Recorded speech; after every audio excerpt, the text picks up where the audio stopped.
ખેડૂત ભાઈઓ, એપ્રિલ મહિનાની 10 તારીખ પછી બજારમાં એટલે કે આપણા કપાસના બજારમાં થોડો સવળાટ શરૂ થયો અને એ સવળાટની અસરના આધાર પર આપણે જોઈએ તો એકંદર એપ્રિલ મહિનાની 15 તારીખ આસપાસ સુધીમાં આપણો માલ 1500 રૂપિયા સુધી વેચાતો થઈ ગયો, કારણ કે ત્યાં સુધીમાં 1500 રૂપિયામાં આપણો બહુ ઓછા ખેડૂતોનો માલ ક્યારેક પહોંચ્યો હોય એવું બન્યું. પણ એકંદર બજારમાં લગભગ આપણે 1450, 1460 અને મહત્તમ 1470 સુધી અટકી જતા હતા.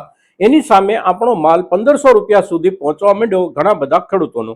અને ત્યાર પછી બજારમાં ધીમે ધીમે એ જ પ્રમાણે સામાન્ય સુધારો બનતો રહ્યો. એ દિવસો દરમિયાન આપણે કપાસ પર ચર્ચા કરી ચૂક્યા છીએ અને કપાસના ભાવમાં જે સુધારો આપણને મળતો હતો સામાન્ય રૂપમાં, એ સુધારા સાથે જોડાયેલા કારણોની પણ આપણે ચર્ચા કરી ચૂક્યા છીએ. હવે ત્યાર પછીના અત્યાર સુધીના દિવસો એટલે કે લગભગ 6 થી 7 દિવસો દરમિયાન બજારમાં કપાસના ભાવમાં જે સુધારો ચાલુ રહ્યો છે, એ ચાલુ રહેલો સુધારો આગળ ઉપર કેટલો આગળ વધી શકે અને ક્યાં સુધી સુધારો ચાલુ રહી શકે અને ક્યારથી બજાર એકંદર સ્થિર થવા માંડે, એના ઉપર આપણે આજે ચર્ચા કરી રહ્યા છીએ મિત્રો.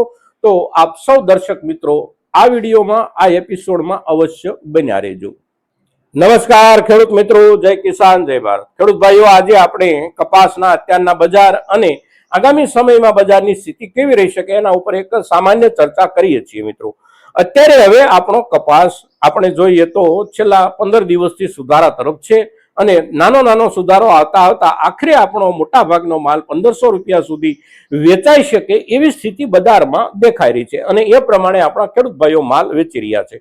હવે જે સુધારો આપણે ત્યાં શરૂ થયો, એ સુધારા પછી દુનિયાના બાકીના દેશોમાં પણ ધીમે ધીમે કપાસના બજારમાં થોડો સળવળાટ આપણને જોવા મળી રહ્યો છે અને એ સળવળાટનો આધાર આપણો જે સુધારો પાછળના દિવસોથી થઈ રહ્યો હતો, એ સુધારાને એનો આધાર મળી રહ્યો છે. પરિણામે આપણે ત્યાં પણ સુધારો હજી બનેલો છે. દરરોજના 2-5 રૂપિયાનો સુધારો થઈ રહ્યો હોય અને બજારમાં એની જે કાંઈ અસર હોય, એ અસરને આપણે જોઈએ તો એકંદર આપણો માલ જે 1500 રૂપિયા સુધી અટકી જતો હતો, એ આગળ ઉપર હવે અત્યારે આગળ વધ્યા પછી આપણને 1540, 45 કે 50 રૂપિયા સુધી માલ પહોંચતો દેખાઈ રહ્યો છે. કેટલાક માર્કેટિંગ યાર્ડોમાં કોઈ જૂજ માલ ખૂબ સારી ક્વોલિટીનો હોય તો એના 1580-90 રૂપિયા સુધીનો ભાવ મળી રહ્યો હોય અને ગામડે બેઠા કોઈ ખેડૂતની ખૂબ સારી ક્વોલિટી હોય તો એને પૂરા 100 રૂપિયા પણ મળી શક્યા હોય એવું બને.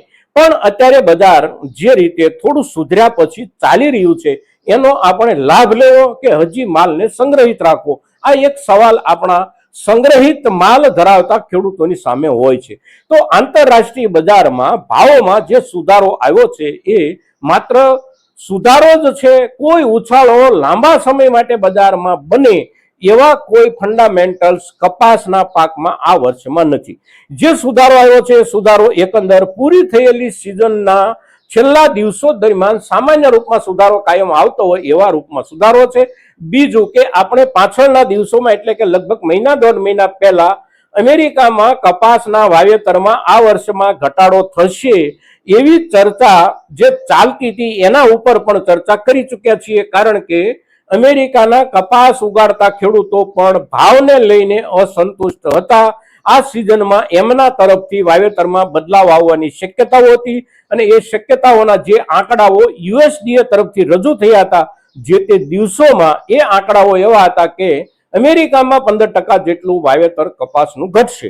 તો એ વાવેતર ખરેખર વાસ્તવમાં ઘટવાની શરૂઆત થઈ ગઈ હોય, એમને ત્યાં વાવેતર શરૂ થઈ ગયું છે. એટલે એના આધારે આંતરરાષ્ટ્રીય બજારમાં થોડો સુધારો અત્યારે આવી રહ્યો હોય એવું બની શકે છે. હવે એવા કારણોસર જ્યારે સુધારો આવતો હોય છે, ત્યારે સુધારો પણ વાવેતરના ઘટવાની ટકાવારીના ધોરણે આવતો હોય છે. 12% કે 15% વાવેતર ઘટે તો અમેરિકાની અંદર જ વાવેતર ઘટે છે. એટલે એક વાવેતર ઘટવાથી પરિણામે આખી સિઝન પૂરી થાય ત્યારે કેટલો માલ ઓછો થશે એના આધારે બજાર અત્યારે થોડું ઘણું સુધરી રહ્યું હોય. હવે એ પ્રમાણે સુધરી રહેલું બજાર માત્ર સામાન્ય સુધારો બનાવી રાખે, બહુ મોટો ઉછાળો બજારમાં ન આવે. અને આ પ્રમાણે જે સુધારો આંતરરાષ્ટ્રીય બજારમાં જ્યારે આવ્યો છે, ત્યારે આપણે ત્યાંથી અહીંથી કોઈ વિશેષ પ્રમાણમાં મોટા જથ્થામાં માલ દુનિયાના બાકીના દેશોમાં જવા માંડે એવી સ્થિતિ નથી. કારણ કે બાકીના દેશોમાં આંતરરાષ્ટ્રીય બજારમાં જે સુધારો અત્યારે આવ્યો છે, એ સુધારાના લેવલે તો આપણે ત્યાં બજાર ચાલી જ રહ્યું છે. તો અહીંથી કોઈ વિદેશમાં માલ મોકલે અને મોટા જથ્થામાં મોકલે એના પર મોટો નફો થઈ જાય એવી કોઈ શક્યતાઓ નથી. આપણા દેશની અંદર જે આપણી જરૂરિયાત છે એ જરૂરિયાત કરતા આ વર્ષે માલ ઓછો પાકી રહ્યો છે અને ઓછો પાકશે એવી જે ચર્ચાઓ હતી એનું અંતિમ પરિણામ પણ આવી ગયું છે. આંકડાના હિસાબથી આપણે જોઈએ તો આપણી જે જરૂરિયાત છે દેશની પોતાની ઘર વપરાશની એ જરૂરિયાત લગભગ 3 કરોડ અને 12 થી 15 લાખ ગાંસડીની હોય છે. સામે આ વર્ષમાં અત્યારે હવે અંતિમ દિવસોમાં જ્યારે આંકડા આવ્યા છે ત્યારે એ આંકડાઓ સંપૂર્ણ તથ્યપૂર્ણ આંકડાઓ હોય છે અને એ આંકડાઓ એવું કહી રહ્યા છે કે લગભગ 2 કરોડ અને 91 થી 92 લાખ ગાંસડી રૂનું ઉત્પાદન આપણા દેશમાં થશે. હવે એ જે ફરક પાછળ વધ્યો એ ફરક લગભગ 22 થી 25 લાખ ગાંસડી જેટલો ઘટનો આંકડો જે રહે છે એની સામે આપણા દેશમાં આ જ સિઝન દરમિયાન ઘણો બધો માલ આયાત પણ થઈ ચૂક્યો છે રૂની ગાંસડીઓના રૂપમાં. એટલે આપણી પણ સ્થાનિક ઘટની જે ચર્ચા છે એમાં પણ લાંબુ મોટું કોઈ ગાબડું નથી. બજારની જે જરૂરિયાત છે એ જ પ્રમાણે આપણી પાસે ઉત્પાદિત માલ છે. પણ જે સુધારો છે એ સુધારો માત્ર રૂના કારણે નથી. એમાં જે સુધારો છે એ કપાસિયા અને ખોળમાં બનેલા સામાન્ય સુધારાના આધારે સુધારો છે એવું આપણે પાછળના વિડીયોમાં પણ ચર્ચી ગયા છીએ. અને આજે પણ પરિસ્થિતિ એકંદર એવી જ છે કે ખોળ અને કપાસિયાનો સુધારો બની રહ્યો છે, સાથે સાથે રૂમાં સામાન્ય સુધારો દેખાઈ રહ્યો છે. સામાન્ય સુધારો એટલે એક ગાંસડી એટલે કે 170 કિલો રૂ ઉપર માત્ર વીતેલા ઘણા સમય દરમિયાન 1000 કે 1500 રૂપિયાનો સુધારો આવ્યો છે. એ કોઈ મોટો સુધારો નથી. પણ બજારમાં સિઝન જ્યારે પૂરી થઈ રહી છે ત્યારે આ બાજુ એટલે કે પુરવઠો અને પેલી બાજુ એટલે કે વપરાશ આ બધું સમાંતર ધોરણે ચાલી રહ્યું છે ત્યારે સામાન્ય સુધારાનો લાભ અત્યારના દિવસોમાં આપણા ખેડૂતોમાંથી જે કોઈ ખેડૂતો લેવા માંગતા હોય એને અવશ્ય બજારના આધારે કેટલોક માલ વેચી અને કેટલોક માલ સંગ્રહિત રાખવાનું વિચારી શકાય. પણ બહુ લાંબા સમયે સામાન્ય સુધારો મળી શકે. ખૂબ મોટો ભાવ વધારો એટલે કે અત્યારે આપણે 1550 કે 1560 1530 આવા પૈસામાં માલ વેચી રહ્યા હોય તો એનો આંકડો વીતેલા સમયમાં આપણને ક્યારેક 2500 રૂપિયાનો ભાવ મળી ગયો હોય તો ત્યાં સુધી પહોંચી જવાની કોઈ શક્યતાઓ નથી. સામાન્ય વધારો બને,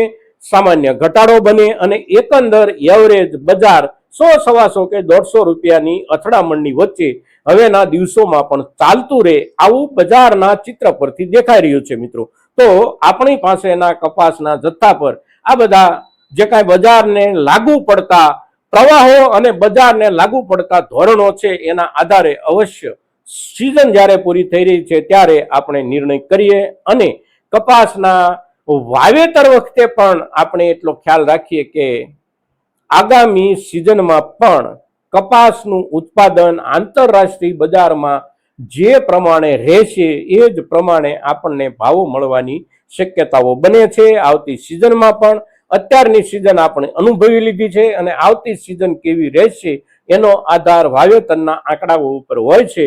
વાવેતરના આંકડાઓ અત્યારે આખી દુનિયાની સામે રોજે રોજ આવતા રહે છે. તેથી એક ખેડૂત તરીકે આપણે એનો પણ અભ્યાસ કરતા રહીએ એવી આપ સૌની પાસેથી અપેક્ષા. સાથે સાથે આજની આપણી આ ચર્ચા મહત્તમ ખેડૂતો સુધી પહોંચે એવા આપ સૌના તરફથી પણ પ્રયાસો થાય એવી એક વિશેષ અપેક્ષા સાથે જય કિસાન, જય ભારત.